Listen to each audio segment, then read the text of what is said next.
May nagtanong kung magko-color transfer daw siya pag nabasa ng tubig. Sige, try natin basahin.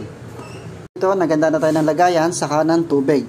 Try natin basahin itong sapatos kung magta-transfer ba siya sa pag nabasa siya ng tubig. Natin. And buhos na natin ang tubig. Then, bali, ibababad natin siya para makita natin kung talagang nagbi-bleed ba siya or nagta-transfer yung tubig. Ayan. Basa ako na, dublog natin.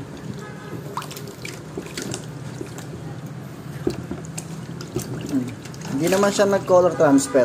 Then hindi rin siya nagbi-bleed. Dito, try natin na pisat-pisatin, piga-pigain.